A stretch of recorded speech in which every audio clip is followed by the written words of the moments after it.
மினாசன் கொனிச்சிவா ஒகேன்கி திஸ்கா. இன்னைக்கு கிளாஸ் நம்ம பார்க்க போகிறது பார்ட்டிகல்ஸ் உங்களுக்கு ஆல்ரெடி தெரிஞ்சிருக்கும். பட் இந்த நீ அண்ட் ஹே எங்கே யூஸ் பண்ணுற கன்ஃபியூஷன் கண்டிப்பாக எல்லாருக்குமே இருக்கும். ஏன்னா ரெண்டுமே வந்து பிளேஸை தான் குறிக்கும். ஸோ அப்போ எந்த இடத்துல எது யூஸ் பண்ணுறதுன்ற கன்ஃபியூஷனுக்கு தான் நான் ஒரு சீட் கோட் கொண்டு வந்திருக்கேன். ஃபார் நீ இந்த 4 டைரக்ஷனில் மட்டும்தான் யூஸ் பண்ணணும். ஃபார் 1 இக்கிமாசு, கிமாசு, சுந்தேமாஸ், கையரிமாஸ். இக்கிமாசு, கிமாசு, சுந்தேமாஸ், கையரிமாஸ். இந்த 4 இருக்குது அப்படின்னாலே அங்கே வரப்போகிற பார்ட்டிக்கல் நீயா மட்டும்தான் இருக்கும். ஃபார் எக்ஸாம்பிள், கக்கோ நீ இக்கிமாசு.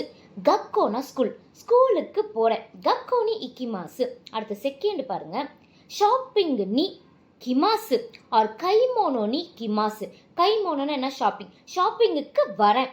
அடுத்த தேர்ட் ஒன், சுந்தைமாஸ். சென்னை நீ சுந்தைமாஸ். I live in Chennai. நான் வந்து சென்னையில் இருக்கேன் அப்படின்னு சொல்லலாம். நிஹான் நீ சுந்தைமாஸ். ஜப்பானில் நான் இருக்கேன், ஜப்பானில் இப்போ நான் வாழ்கிறேன். ஸோ இந்த மாதிரி கான்செப்ட்டுக்கு நீ வரும். லாஸ்ட் ஃபோர்த் ஒன் கையரிமாஸ். கைரின்னு என்ன? ரிட்டன். ஈஏனி கையரிமாஸ். வீட்டுக்கு ரிட்டன் வரேன். ஆர் இந்தோனி கையரிமாஸ். இந்தியாவுக்கு நான் ரிட்டன் வரேன் பண்ணுறேன். இந்த 4 கான்செப்ட்டுக்கு எப்போவுமே முன்னாடி வரப்போகிற பார்ட்டிக்கல் நீயா மட்டும்தான் இருக்கும். இது புரிஞ்சிருக்கும்னு நினைக்கிறேன். மித்துக்கு தெரியாதோ ஜானே ஃபாலோ மோஃபா சீட் கோட்ஸ். Bye by.